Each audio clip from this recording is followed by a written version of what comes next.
warahmatullahi wabarakatuh. Waalaikumsalam warahmatullahi wabarakatuh.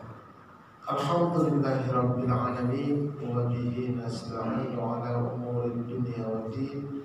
Wassalatu wassalamu ala asyrafil anbiya'i wal mursalin nabiyyina Muhammadin wa ala alihi wa sahbihi ajma'in.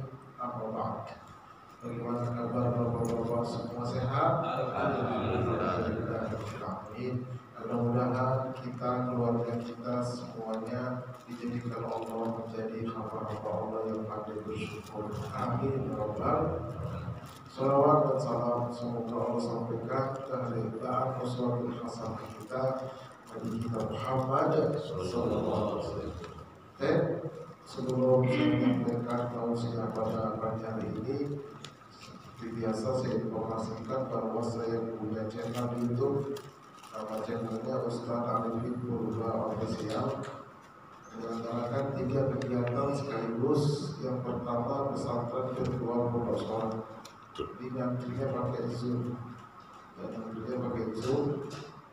Setiap Sabtu malam Ahad nanti malam jam 8 sampai jam 9:30. Dan itu free gratis. Tentang sholat, suluk-suluk sholat.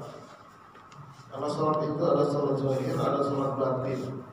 Ada orang zahirnya sholat, tapi batinnya ngayap ke mall, kampung, kemana-mana itu. Itu gimana narik itu? Narik dia supaya hadir. Itu ada tekniknya. Ini nanti ada tingkatan, itu 5 tingkatan sholat. Yang paling rendah sahur, di atasnya khusyuk. Jadi khusyuk itu bukan paling bagus. Itu peringkat dasar. Paling rendah sahur ditolak. Peringkat 2 khusyuk. Peringkat di atasnya lagi adalah hudur, hadir, pikiran, hadir kolbu. Di atasnya adalah wusul, nyampe. Karena sholat itu mi'raj. Yang paling tinggi adalah daimu. Nah, itu kita kaji di pesantren. Mohon doanya, insya Allah waktu dekat nanti pesantren virtual menjadi pesantren faktual. Ada tempatnya, kita minat pilihan sehari, 3 hari, 10 hari, atau 40 hari. Tapi bayar, kenapa? Kita kasih makan. Jadi pesantren selansia pondok sholat. Yang kedua menyelenggarakan haji khusus berangkat langsung tahun 2025 tanpa antri. Insya Allah aman dan aman. Juga umrah munajat sambil ibadah umrah hajat. Berangkatnya pas lebaran. Itu saja bukan promosi, cuma kasih tahu. Mana tahu diperlukan promosi. Yuk kita luruskan niat kita supaya jadi pahala. Udah capek-capek kita datang ke masjid ini tak jadi pahalakan saya. Apa niatnya? Nawaitu atlubul ilma ibtigha amal batillah. Aku niat mencari ilmu atau menuntut ilmu, mencari ridho. Itu untuk santri. Yang belum niat, ayo berbaharu niat. Kecamkan mata dalam kolbu. Jadi kalau diucapin, kalau diajukan bisa batal niatnya. Karena niat ini amalan kolbu. Ikhlas amalan kolbu. Ya. Niat, ikhlas, tawadu itu amalan kolbu.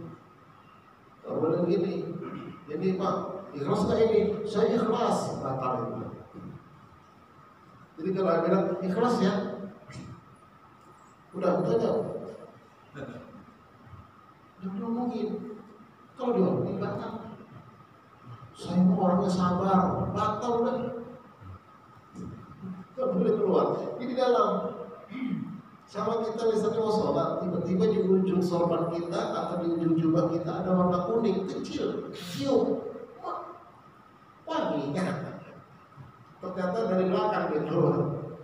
Sah nggak sholat kita? Nggak sah. Kenapa? Udah keluar, walaupun sedikit. Tapi kalau kita lagi sholat, 2 kilo kita bawa. Bahkan nggak sholat kita bawa, kan masih dalam dia. Ini remeh rupanya, tapi penting. Jadi sekali lagi ya, yang kita amalan kolbu, ikhlas, syukur, tawadu, amalan kolbu. Jangan digocap batal. Biarkan di dalam. Cukup kita dan Allah yang tahu ucapan. Nah, kedua untuk ustadznya ini, nawaitu ubalikul ilma ibtiqa'a mardatillah. Ini saya sampaikan ini kan untuk supaya dibaca dan kolbu. Tapi redaksinya kita sampaikan. Ya. Dan kalau niat kita benar, ini hadiahnya. Waman salaka tariqan yaltamisu fihi ilman. Siapa yang menempuh jalan untuk mencari ilmu, maka Allah akan memudahkan jalan ke surga baginya. Itu hadiah, bukan tujuan. Ini salah satu. Kayak ya, apa sih orang paling ada rumah tidur lagi. Kalau enggak buka ada. Habis itu mati kan sayang. Ya duduk aja sebentar di sini. Kalau nggak sampai zuhur kan. Ya. Baik, kita lanjutkan. Ini ada tingkatan akidah manusia. Di sisi Allah itu ada 8 level. Ini level bahaya, ancaman neraka. Dari 4 sampai 8. Muslim fasik, muslim munafik, muslim musyrik, muslim murtad dan kafir. Nanti kamu kita kaji. Nah, yang level awal itu ini 3, yaitu muttaqin, kemudian mukminin, kemudian muslimin. Itu level awal. Yang akan kita kaji adalah ini, muslim. Nah, nanti setelah muslim baru mukmin, setelah mukmin baru muttaqin. Nah, baru kita turun ke bawah, muslim fasik apa itu dan terus. Itulah tingkatan akidah manusia di sisi Allah. Karena kan kata Allah itu jangan mati kecuali dalam keadaan muslim. Ya, jangan mati kecuali dalam keadaan muslim. Kalau bisa mati mukmin, paling bagus mati muttaqin. Jangan mati fasik, mati munafik, mati musyrik, murtad kafir, pasti neraka. Kok kerja mustaq? Emang begitu. Kalau mati nggak sempat tobat. Karena itu penting untuk dipahami. Pertama ada istilah akidah, yang kedua iman, yang ketiga tauhid. Ini beda-beda ini. Akidah untuk orang muslim, iman untuk orang mukmin, tauhid untuk orang muttaqin. Yang kita kaji akidah. Kan gitu. Jadi jelas peta. Jadi ada petanya jelas. Karena peta ini penting. Makanya kan dalam film anak-anak, mana peta, mana peta, mana peta. Nah, film apa? Doraemon, Dora Explorer. Nah, ini petanya. Jadi jangan campur aduk. Akidah, iman, tauhid campur aduk, nggak jelas Tuhannya. Jadi orang muslim itu akidah, makanya akidah Islam. Nah, setelah beres akidahnya, benar dia naik dia menjadi orang mukmin. Kalau akidah nggak beres, nggak bisa jadi orang mukmin. Itu pasti. Dengan ayat-ayatnya begitu. Nah, setelah iman beres, baru masuk ke tauhid. Nah, begitu. Kalau orang muttaqin yang paling tinggi dia, inna akramakum indallahi atqakum. Yang paling tinggi tauhid. Baik. Nah, jadi subtema kita adalah bagaimana kita menjadi muslim kafah. Belajar Islam. Nah, kita masuk sekarang kandungan, makna, hakikat dan keutamaan syahadat Allah. Setelah itu nanti baru syahadat Rasul. Ya. Jadi muslim kafah itu ini perintah. Ya ayyuhalladzina amanu udkhulu fis-silmi kafah wa la tattabi'u khutuwati syaitan innahu lakum aduwwun mubin. Artinya, hai orang yang beriman, yang mengaku beriman, masuklah ke dalam Islam secara kafah, totalitas. Dan janganlah kamu mengikuti langkah-langkah setan, karena sesungguhnya ia adalah musuh yang nyata bagimu. Jadi, hai orang-orang yang mengaku beriman, maksudnya ini ketika turun ayat di Madinah, di Mekah, itu banyak orang Yahudi, orang Nasrani mengaku beriman kepada Allah, tapi tidak mau mengikuti ajaran Rasulullah. Makanya ditegur. Mereka mengaku juga beriman kepada Allah, Nabi kami Nabi Isa, Nabi Musa. Nggak bisa. Dalam Islam nggak boleh. masuk kalau aku beriman masuk Islam yang dibawa oleh Muhammad, begitu maknanya ayatnya. Teguran bagi orang Yahudi Nasrani yang mengaku Islam ketika itu. Nah, di zaman sekarang banyak orang mengaku Islam, mengaku beriman, tapi masuk dulu secara totalitas dari ujung rambut sampai ujung kaki siap diatur oleh Islam dari zahir sampai batin. Jadi kita ini harus ngaji dalam batin nih, ya, karena udah akhir zaman.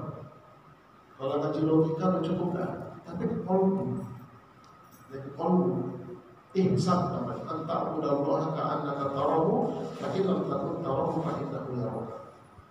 Oke ya, baik. Lebih spesifik lagi kita masuk kepada kandungan akidah. Nah, akidah itu isinya di antaranya itu adalah syahadatain. Asyhadu an la ilaha illallah wa asyhadu anna Muhammadar Rasul. Itulah kandungan akidah Islam. Dua kalimat syahadat. Karena sebagai seorang muslim wajib dia kalau menjadi orang Islam itu mengucap dua kalimat syahadat. Itu sudah merupakan rukun. Orang Yahudi Nasrani ngaku Islam, ucap. Kalau nggak ucap, nggak diterima. Itulah kandungan akidah. Makanya kita kaji akidah Islam supaya benar keislaman kita. Kalau akidahnya ini syahadatnya nggak benar, maka Islamnya nggak benar ya. Ya, nah kita buat dulu analogi. Pensyariatan rukun Islam. Akidah itu di mana posisinya? Ternyata akidah itu posisinya adalah sebagai fondasi. Ini ibarat piramid ya. Kita ibaratkan bangunan piramid. Makin ke atas makin kecil. Yang paling bawah itu syahadatain. Banyak orang yang bersyahadat. Di atasnya adalah sholat. Lebih sedikit dia. Yang syahadat banyak, tapi yang sholat lebih sedikit. Di atasnya adalah saum, puasa, lebih sedikit lagi dia. Di atasnya zakat, lebih sedikit lagi dia. Yang paling puncak haji, lebih sedikit lagi. Nah, itu kira-kira analoginya. Ya. Nah, yang kita kaji ini syahadatain. Kalau sholat, saya buat pondok sholat supaya jadi muslim yang kafah. Syahadatain itu ditanamkan oleh Nabi 13 tahun di kota Mekah. Ditanamkan syahadatain. Menjelang hijrah barulah sholat Isra. Menjelang hijrah 2 tahun menjelang hijrah. Ya, barulah diterima itu menjemput syariat sholat lewat Isra Mi'raj. Makanya sholat itu adalah Mi'raj orang beriman. Harus nyampe. Kita selama ini sholat nggak nyampe. Tahu kemana nyampe? Gitu ya. Oke, yang di atasnya saum. Ini saum ini puasa ini 2 tahun setelah hijrah. Tahun kedua sampai di Madinah baru ada pensyariatan puasa. Masuk tahun kedua. Nah, begitu juga zakat. Hampir bersamaan dia dengan penetapan saum 2 tahun setelah hijrah sampai di Madinah tahun kedua. Adapun haji ini adalah tahun ke-8 dan tahun ke-9 setelah hijrah. Setelah 8 tahun dan 9 tahun Nabi sampai di Madinah baru ada haji. Haji pertama tahun ke-8 itu haji yang gagal karena terjadi perjanjian Hudaybiyah. Disuruh pulang, makanya ada syariat dam. Nah, tahun berikutnya, tahun ke-9 nanti haji, namanya haji wada. Tahun ke-9, tahun ke-10 Nabi wafat, belum sempat haji itu. Ini namanya syariatannya. Oke ya, kira-kira begitu petanya Pak, gambarannya. Ya dari situ paham kira-kira ya. Nah, yang akan kita kaji itu yang ini, syahadatain sebagai fondasi. Karena ibarat bangunan, kalau fondasinya lemah, pasti ambruk itu bangunan. Begitupun sebagai seorang muslim, akidahnya lama, syahadatain, sholatnya pun pasti nggak beres. Apalagi puasa, saum, zakat, terutama haji. Pergi haji, pergi umroh ketika tawaf, banyak orang nggak lihat Ka'bah. Ustaz, habis tawaf kita di hotel. Kenapa Pak? Kok saya tadi kita udah tawaf belum sih? Udah lah.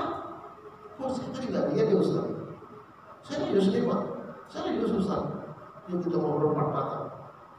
Bapak serius Pak ada Ka'bah? Tidak Ustaz. Pasti Bapak bawa jimatnya. Ucap kepada Bapak bawa jimatnya. Makanya Pak, Bapak membuka ihram. Iya Ustaz. Jimat apa Pak? Jimat supaya kuat kalau dorong-dorongan nggak jatuh. Astagfirullah. Itulah bahasa pertama aliyah Ka'bah. Apa jimat? Ambil jimatnya, kita simpan, nanti kita bakarin. Ayo kita ulang. Nampak Pak? Nampak Ustaz. Itulah. Jadi banyak orang Indonesia ini pergi haji, pergi umroh, sebetulnya tidak ada Ka'bah, cuma malu. Karena negeri ini negeri klinik. Negeri klinik. Mau pemilu aja pakai mandi kembang, pakai dukun. Beli mobil aja pakai dukun, dibandingkan kembang mobil. Bikin rumah, pakai itu pisau. Untuk apa itu? Untuk tukang, kenapa di atas, taruh bawah. Jualan begitu juga. Ramai banget, kenapa? Ada jin yang manggil sini. Rata-rata. Orang pada aja sebagai pakai asal aku saliyah. Maaf ya. Itu data Bapak, data udah itu orang sakti kalau kan kampung di kampung-kampung. Berapa belinya? 50.000 satu lembar. Astagfirullah. Ini mah. Ustaz Kiai Habib rata-rata pakai yaitu kata dia itu wali. Bukan wali, itu jin dia. Itu karomah, bukan. Pakai jin, pakai padam. Ya, itu lah. Gimana akidahnya itu? Udah gak beres, gak bisa lihat Ka'bah. Cuma gak ngaku. Nah makanya begitu saya bawa umroh, bawa haji, gimana jemaah? Nampak gak? Nampak Ustaz, jangan bohong. Nampak Ustaz, bagus lah. Begitu kita memulai doa, langsung Allahumma kassalam, Allahumma kassalam, tabarakta ya rahim, Allahumma bisalam. Itu dia kalau habis salam, Allahumma kassalam, Allahumma kassalam, tabarakta jalani wal ikram. Kalau yang Ka'bah, Allahumma kassalam, Allahumma kassalam, rahim, Allahumma bisalam. Itu diulang-ulang.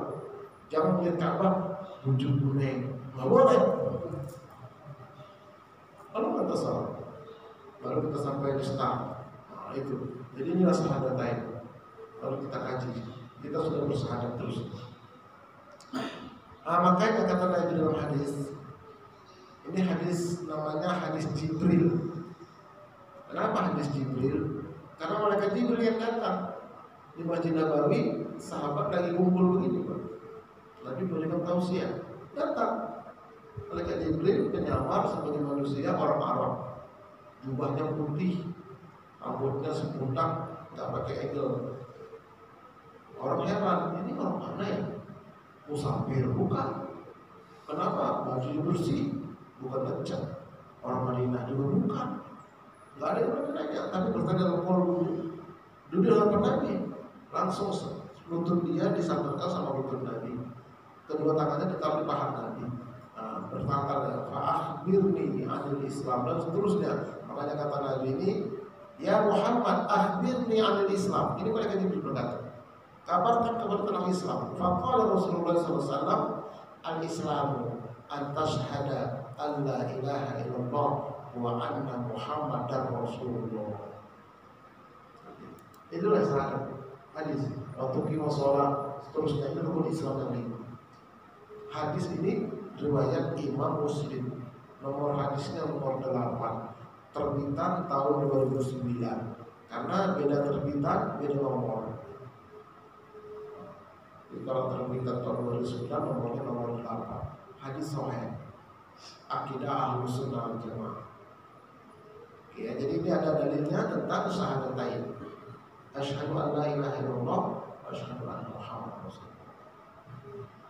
Nah, tapi masalahnya ini kalimat syahadatain sangat familiar pada ucapan dan pendengaran kaum muslimin.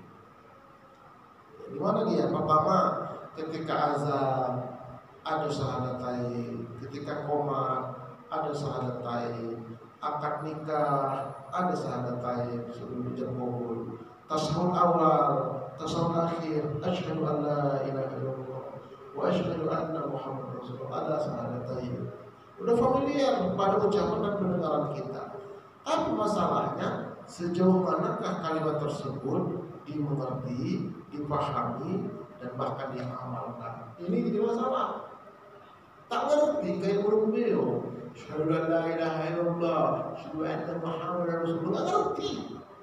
Cuma di sini, nggak nyampe ke sini. Nggak nyampe di sini. Itu kan masalah itu. Nggak ngaku lagi. Nggak ada udah ngajarin. Orang lain ajarkan sekarang.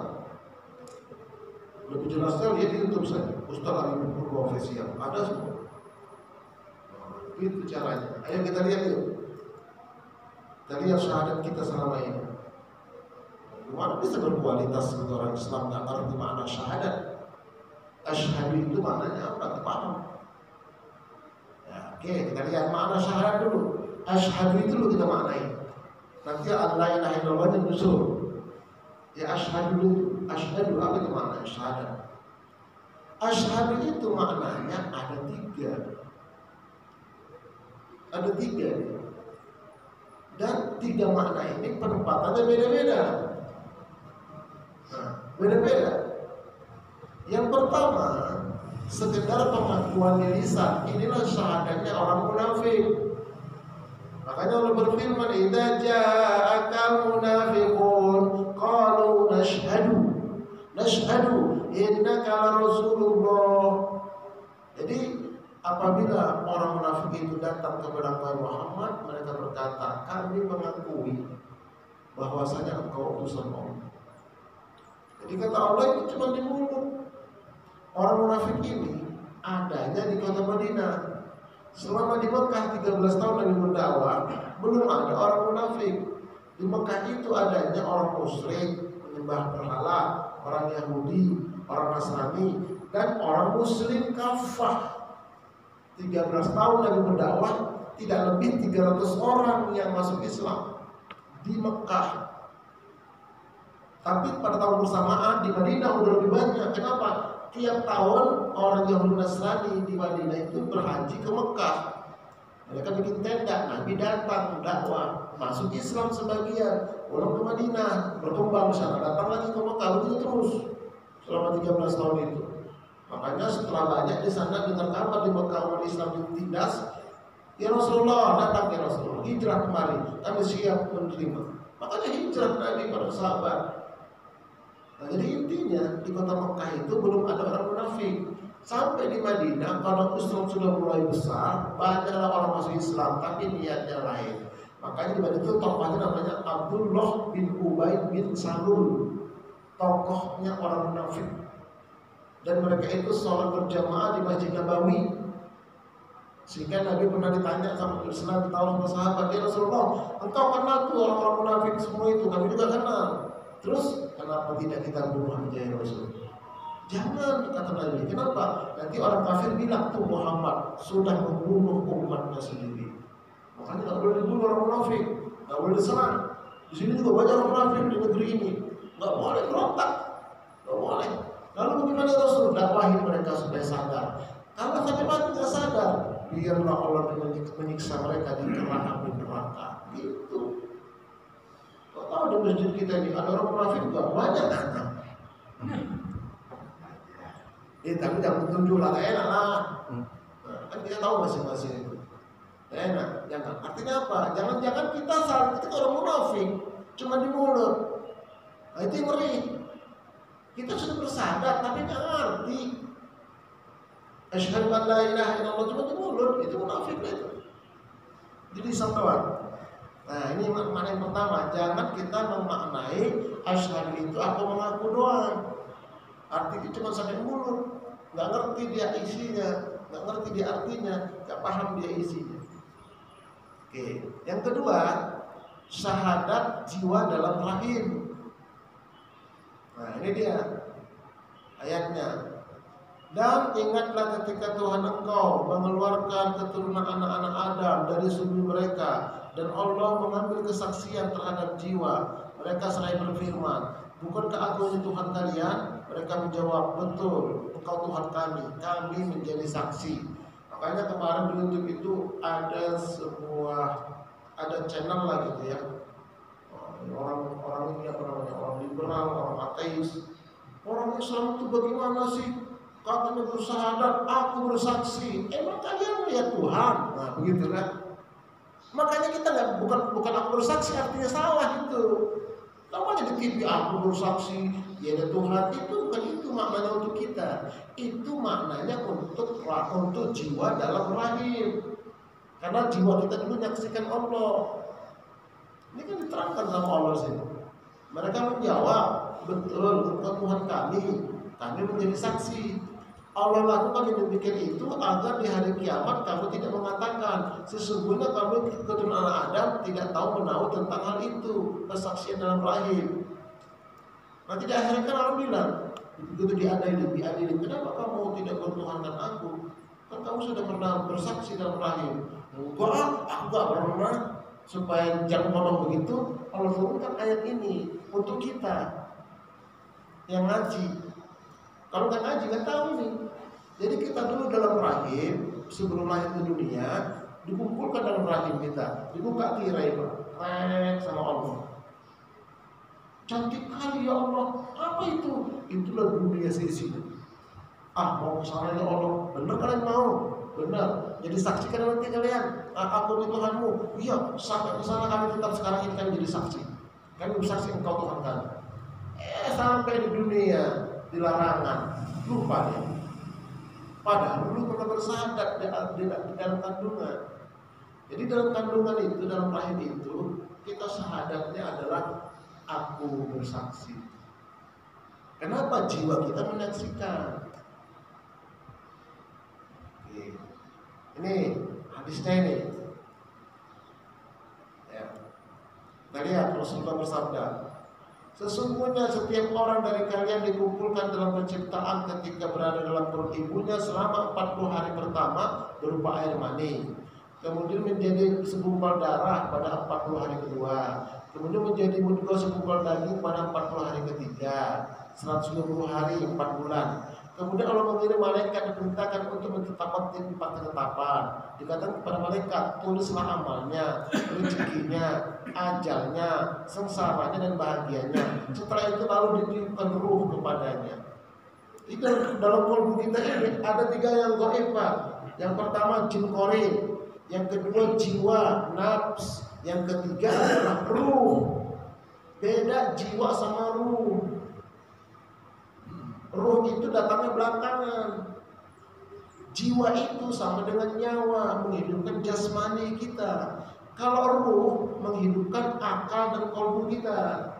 Makanya ayam, ambiang nggak punya ruh.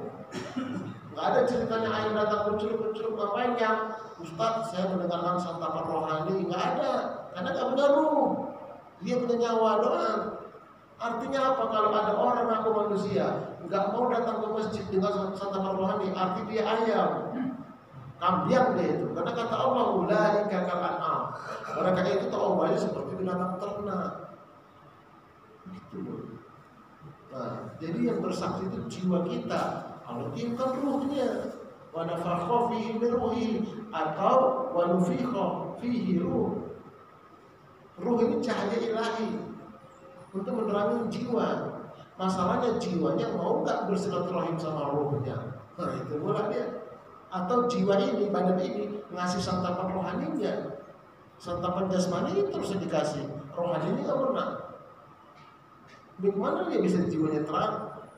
Nah, jadi yang bersaksi jiwa kita dalam kandungan, dia bersaksi melihat Allah kita dulu. Nah, baru makna yang ketiga, inilah untuk kita.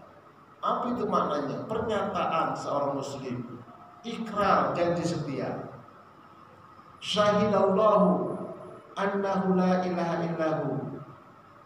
Allah menyatakan bahwa tidak ada Tuhan yang berhak disembah melainkan hanya Dia yang menegakkan keadilan. Para malaikat dan orang-orang yang berilmu juga menyatakan demikian itu. Tidak ada Tuhan yang berhak disembah melainkan hanya Dia yang maha perkasa lagi maha bijaksana. Jadi begini, Umar bin Khattab ketika dia masuk Islam, dia bersyahadat, asyhadu an la ilaha illallah. Semua perhatikan sekarang saya buat pernyataan nih. Saya berpernyataan tidak ada Tuhan yang berhak disembah, hanya Allah. Oh begitu. Bukan aku bersaksi, bukan. Aku menyatakan diri sekarang. Oh begitu. Aku bersumpah setia, aku berjanji setia. Itu yang benar untuk kita supaya akidah kita benar. Makanya ketika sholat, asyhadu an la ilaha illallah, aku bersumpah setia, tidak ada Tuhan tempat menyembah hanya Allah. Begitu baru mantap akidahnya. Bukan aku bersaksi. Kalau aku bersaksi untuk jiwa kita dalam kandungan dulu, udah selesai itu. Kalau mengakui nggak ngerti itu orang munafik. Kalau kita, aku berikrar, aku menyatakan diri, aku bersumpah setia, tidak ada Tuhan yang berhak disembah hanya Allah. Begitu baru mantap syahadatnya kalau dia paham. Asyhadu an la ilaha illallah wa asyhadu anna Muhammadar Rasulullah. Pernyataan, sumpah setia, ikrar setia, janji setia. Itulah makna syahadat untuk kita ini, untuk orang muslim. Dan sekali lagi Pak, jangan aku bersaksi, Pak. Aku bersaksi itu untuk jiwa kita dulu ketika dalam kandungan. Kalau orang munafik sekedar pengakuan di lisan. Nah, orang muslim masuk ke kalbunya, betul-betul disiap menyatakan diri.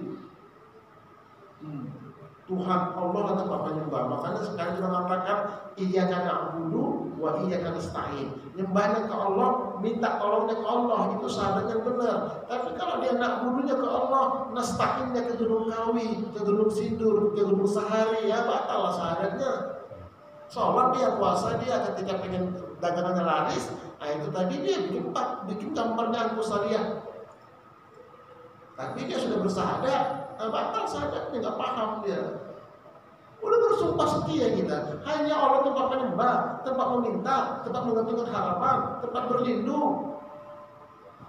Nah itu syahadat itu, pernyataan.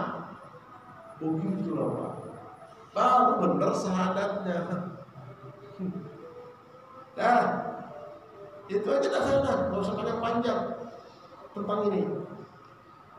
Kan waktu pendek masuk semua kan lebih enak daripada panjang masuk separuh. Jelas, ngaji ya, macam-macam ngaji. Jadi terkait dengan ini ada 3 macam orang bersyahadat itu. Yang pertama sekedar pengakuan di lisan, itulah syahadat orang munafik. Yang kedua persaksian jiwa pada saat di dalam tauhid.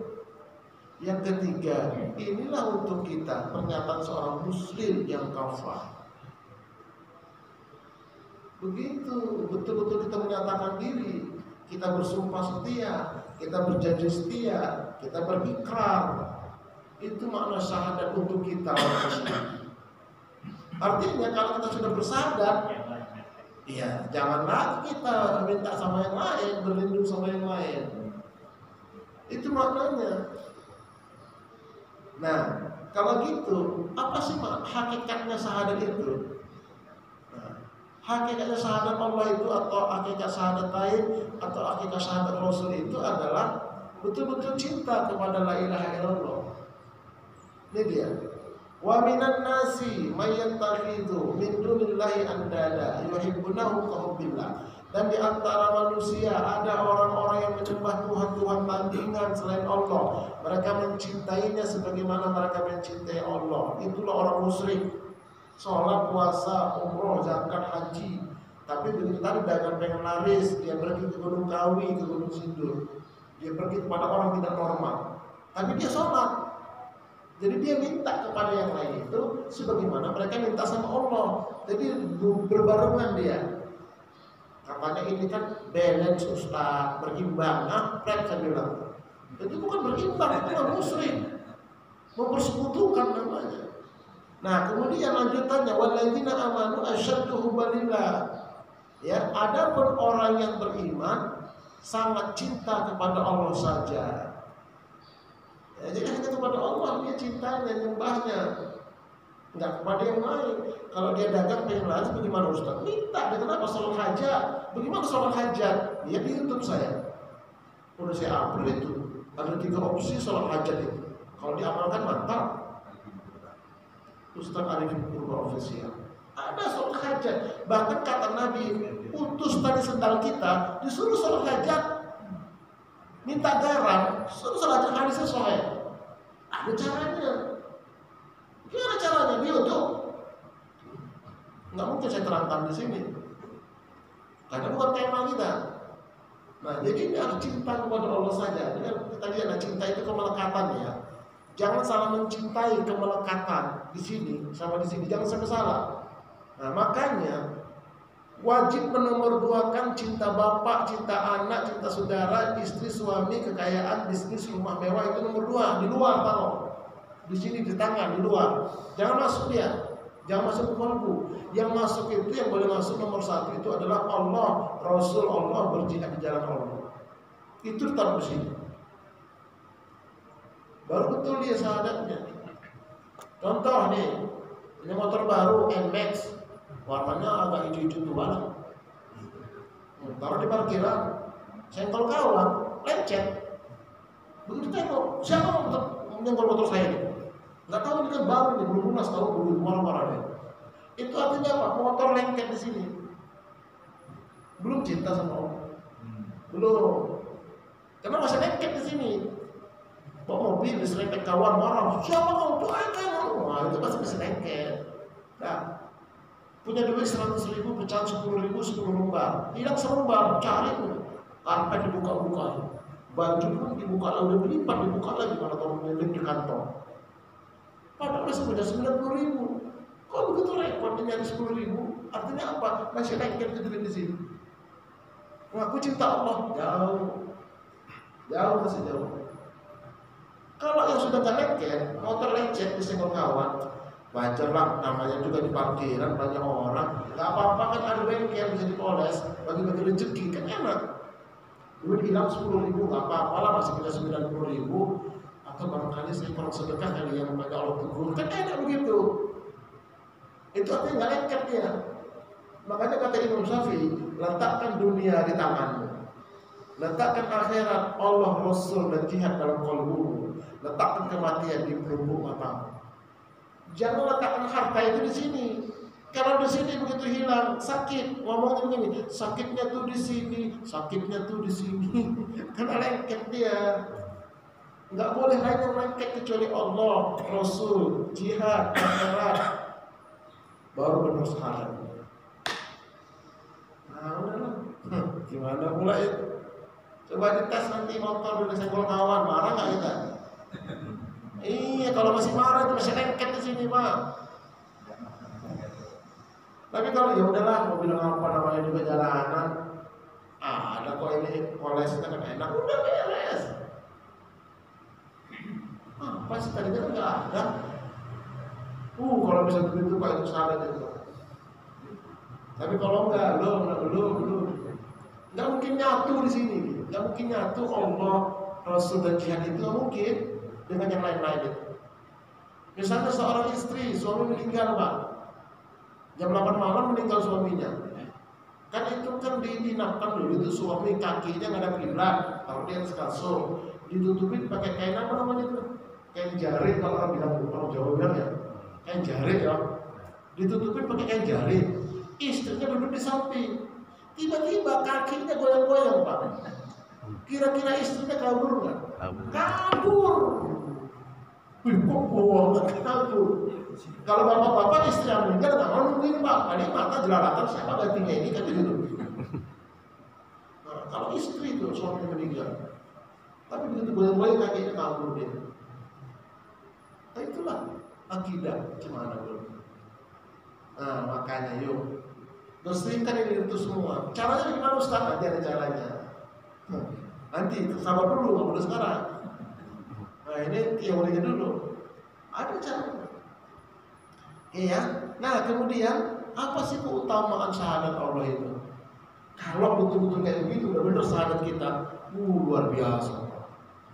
Ini syahadat Allah dan syahadat Rasulullah, syahadu an la ilaha illallah, syahadu anna Muhammadar Rasulullah. Satu, pintu gerbang masuk Islam. Karena Islam ini luar biasa ini. Ya. Sesungguhnya mereka dahulu apabila dikatakan kepada mereka orang Yahudi, Nasrani, orang Muslim, ayo kata Nabi katakan la ilaha illallah, tidak Tuhan yang berhak disembahnya Allah. Mereka menyibukkan diri dan mereka berkata, apakah sesungguhnya kami harus meninggalkan sesembahan nenek moyang kami karena seorang penyihir bilang sebenarnya dia Muhammad telah ditanya, dia telah datang membawa kebenaran dan menggunakan Rasulullah sesungguhnya. Jadi kan Rasulullah itu dituduh sebagai penyakit gila. Jadi disangka itu ayat itu sakit. Diajak ini nyembah Allah, mereka nggak mau. Berarti bukan orang Islam. Udah itu aja.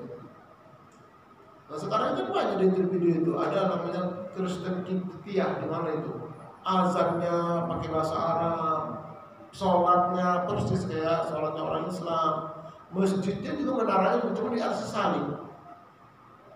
Tapi nggak mau mereka mengucapkan asyhadu an la ilaha illallah, asyhadu anna Muhammadar Rasulullah. Bukan orang Islam. Jadi kalau menjadi orang Islam wajib mengucap kalimat syahadat ini. Wajib, itu rukun. Makanya pintu gerbang masuk Islam. Karena Islam itu yang selamat. Nah yang kedua, dakwahnya para rasul. Ya. Nih, wa ma arsalna min qablika min rasulin illa nuhiya ilaihi annahu la ilaha illa ana fa'budun.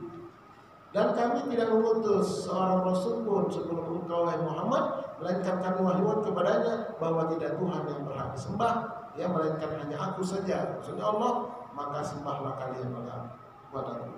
Sembah kalian aku. Jadi inilah dakwah para rasul itu mengajak menyembah Allah. Jadi Nabi Adam, Nabi Idris sampai Nabi Isa itu syahadatnya asyhadu an la ilaha illallah. Baru ujungnya wa asyhadu anna Isa Rasulullah. Untuk umat Nabi Isa. Umat Nabi Musa juga begitu. Zaman dulu. Nah setelah itu berlalu, zaman Rasulullah sampai kiamat nggak boleh lagi bersyahadat kecuali syahadatain ini, asyhadu an la ilaha illallah wa asyhadu anna Muhammadar Rasulullah. Karena yang dulu sudah kadaluarsa. Kalau dipakai juga penyakit kayak obat dan makanan sudah kadaluarsa, kalau dimakan bisa penyakit. Oke. Nah yang ketiga intisari ajaran Islam. Ya ayuhan nas ubudu rabbakum. Nah ini dia. Hai manusia, sembahlah Tuhanmu yang telah menciptakan kamu dan orang-orang sebelum kamu agar kamu bertakwa. Jadi menyembah Allah, syahadat Allah itu intisari. Intisari ajaran agama Islam. Ya. Agama Islam yang mana? Yang dibawa Rasulullah SAW dan agama Islam yang dulu-dulu juga. Karena dulu-dulu juga Islam namanya. Cuman syariatnya beda, sholatnya beda, puasa, akidahnya sama. Menyembah Allah. Nah, cuma kemudian belakangan diselainkan oleh pengikutnya, makanya diutus Nabi yang baru, Nah, yang terakhir lagi kita Muhammad Sallallahu Alaihi Wasallam. Oke, yang keempat kalimat yang diucapkan pada saat Sakratul Maut. An Abi Hurairah qala Rasulullah SAW, "Lakinu mautakum la ilaha illallah." Dari Abu Hurairah berkata, telah bersabda Rasulullah SAW, talkinkanlah orang yang sakratul maut di antara kamu dengan kalimat la ilaha illallah. Jadi, kalau orang hidup namanya hayat, orang mati namanya mayit. Antara hidup dan mati namanya maut. Yang ditalkinkan itu orang yang sakratul maut, bukan orang yang hayat, bukan seorang mayit. Udah mati jangan ditalkinkan, didoakan. Sudah mati. Yang ditalkinkan itu orang yang sekarat. Sakratul maut itu kalimatnya lakinu mautaku, maut bukan mayit, bukan lakinu mayitaku, bukan mayit, tapi maut. Maut itu antara hidup dan mati. Payah dia ditalkinkan. Dengan apa? La ilaha illallah. Enggak boleh diganti. Oh, udah nyebut ntar kan ada but. Nah, bahaya tuh. Ngucap nggak boleh, kata dia cap. Kalimat itu la ilaha illallah nggak boleh diganti Ustaz Allah nanti kepanjangan, nggak bakal.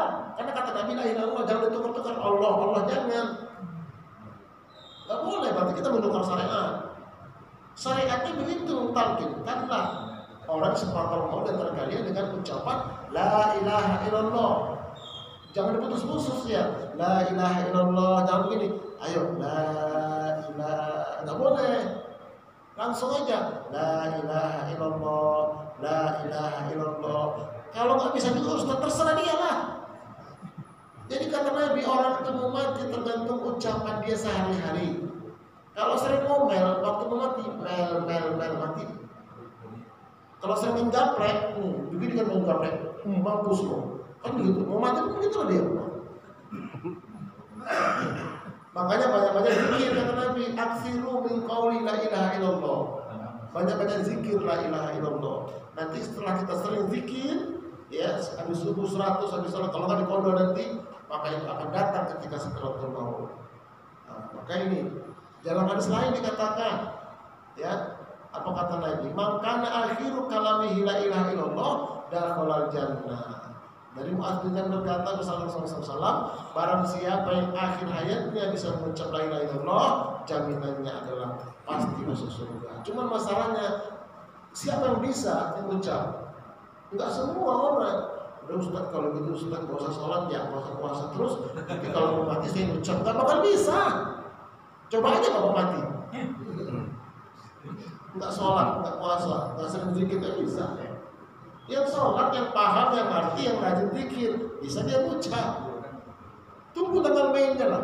Pasti kok kita akan mati, entah bapak duluan saya belakangan, entah saya belakangan bapak duluan, ya kan? Bisa aja ya. Atau kita mati berjamaah, biaya yang murah, nggak ada tahlilannya kata orang kampung. Bagaimana caranya Ustaz? Kalau datangkan gempa, puasa besar gempanya 15 pada skala Richter. Oh, wes 12 menase, entek gue. Bersambung lah, tapi banyak panjang ngaji. Kan datang kita sambung cara zikirnya. Ada cara zikirnya itu la ilaha illallah. Nah, ayo pertanyaan sekarang. Ayo lanjut. Ada pertanyaan? Silakan Pak Haji. Assalamualaikum warahmatullahi wabarakatuh. Waalaikumsalam. Sangat beruntung kami datang dengan tema yang menyentuh dan sangat penting.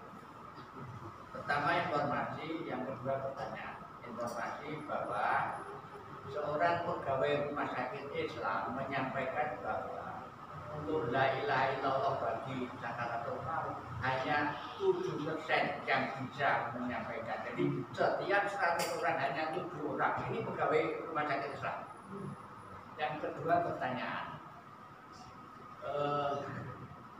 ada orang Kristen ya?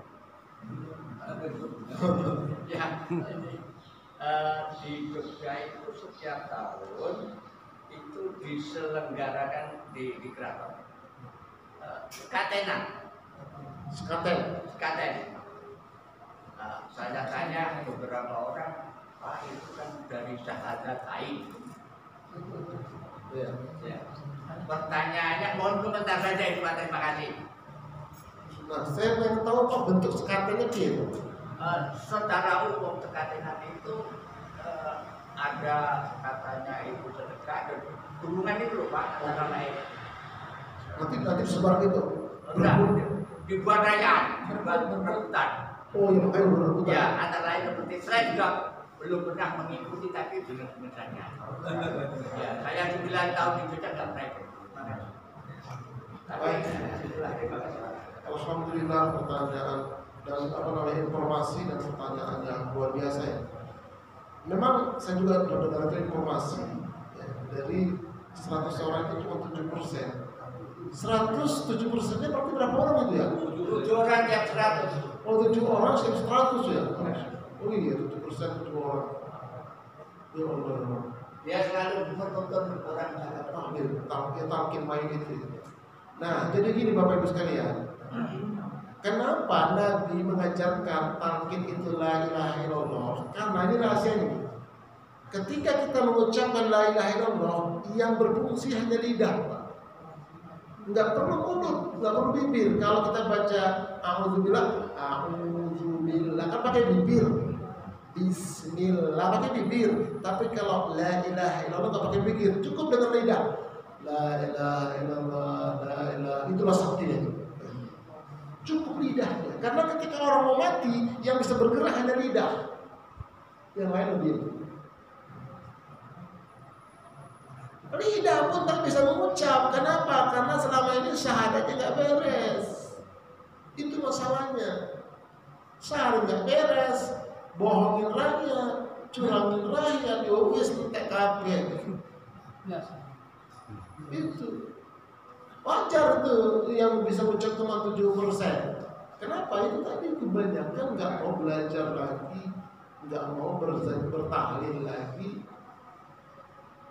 berzikir tahlil yang benar. Ya, nanti kan kalau dalam riwayat itu Rasulullah mengajarkan tahlil itu kepada Ali. Pejamkan matamu Ali, pegang sama Nabi dadanya, ucapkan. Wah itu nanti, nanti ya. Nah jadi sekali lagi, ayo kita kaji ini syahadat Allah, syahadat Rasul supaya kita nggak termasuk itu ya. Cuma 7 orang dari 100 orang, wah ngeri kali ya. Kalau dari 7 miliar yang mati dari Nabi Adam sampai sekarang, lebih kali 7 miliar ya orang Islam ya. Ini orang Islam aja ya, lebih ya tuh. Taruhlah 7 triliun. 7 triliun yang mati, berarti kalau 7% tadi berapa? Wah, nanti itu ya. Iya, maksudnya kita termasuk salah satunya lah gitu. Wah, itu dia. Masjid ini kita ini ada berapa orang yang ada sampai nggak 100 ya? Nah, dikata 100, 7 orang yang bisa baca. Kan ngeri itu. Mati kita semua ini, cuma 7 orang yang bisa ucap. Cuma ngeri juga itu ah. Nah, itulah itu memang informasi dari Pak Haji tadi perlu kita renungkan. Ya Allah, ya Allah. Tadi kan ada doa ya Allah biha, ya Allah biha, ya husnil khatimah. Itulah maksudnya. La ilaha illallah. Oke. Ayat kedua terkait dengan sekatenan itu. Jadi begini Pak. Islam datang ke Indonesia, dipaksa Islam tunduk sama adat. Itu yang masalah. Itu yang masalah. Hampir semua Pak, termasuk di Medan, orang Batak. Termasuk di Padang. Enggak, saya di Medan. Kasih tahu ya. Kasih tahu dia. Ya, oke, kasih tahu terima kasih. Jadi soalnya yang menyebut Padang ada orang. Saya tetapkan di Medan. Termasuk di Medan tempat saya orang Batak. Nah, pernah saya makan dulu itu, ya bahwa nasi yang disusun itu, ayam yang diatur itu, setelah dipotong, dipisah-pisah, dimasak secara Batak, taruh di nampan, disusun, nah kakinya, kepalanya begini nongol. Nah, terus kembang sepatu semuanya itu sama jahe dipotong-potong. Taruhlah daun itu dibulatin kayak dari tutup gelas itu, dibulatin daun itu, taruhlah sama garam, nampan. Disodorkan sama kami. Kalian besok mau pulang ke Jakarta ya nak? Iyalah ya. Nah terus ini kita bisa aplikasi sama kalian. Nah, dengan teraturnya ayam ini, mudah-mudahan teraturlah keluarga kalian. Wah, pompa saya. Wah, ini lah syirik saya bilang itu. Nggak ada hubungannya teratur keluarga kami dengan teraturnya ayam yang disusun ini. Yang motong saya, bumbunya halal, yang nyusunnya yang haram. Saya rusak susunannya, saya ambil pahanya, bismillah, halal. Yang nggak boleh susunannya. Masih ada nggak? Masih banyak. Bahannya. Sekarang masih banyak pahanya.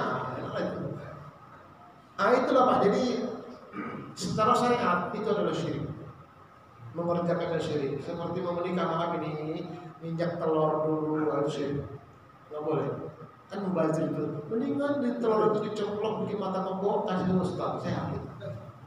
Mata kebo, mata sapi, mata kebo ya, mata sapi. Kalaupun mau nginjak juga, jangan telur diinjak, bola. Bonek tuh kaki. Nah jadi sekali lagi kita sebagai orang muslim sudah bersahadat ya. Tinggalkan semua. Boleh pakai adat tapi jangan yang merusak akidah. Apa itu misalnya? Iya kayak ulosnya atau kalau di Padang apa songket ya. Boleh pakai nggak apa-apa. Kalau di sini kayak itu boleh kayak nggak apa-apa. Atau baju itu saya juga baju itu punya baju jas itu yang apa motifnya motif ulos lah begitu boleh nanti bentuk aurat yang nggak boleh ya tadi Kayak dokter juga itu kan ada maksudnya mereka itu, dokter sombong, dokter macam-macam itu bedanya. Dia bilang enggak lah, saya orang Islam, syariat Islam aja udah. Nah, jadi sekali lagi, kenapa bisa batal akidah kalau begitu nanti? Nanti kita ada usul itu membatal akidah, ada pembatal akidah, pembatal syahadat. Ya, satu lagi. Alhamdulillah. Ya, ada. Cukup, udah ya, mantap. Mudah-mudahan ke depan dan seterusnya syahadat kita, syahadat keluarga kita semakin hari semakin diperbaiki oleh Allah. Amin. Ya Rabbal. Kita tutup dengan doa kafaratul majelis. Subhanakallahumma wa bihamdika asyhadu an la ilaha illa anta astaghfiruka wa atubu ilaik. Assalamualaikum warahmatullahi wabarakatuh.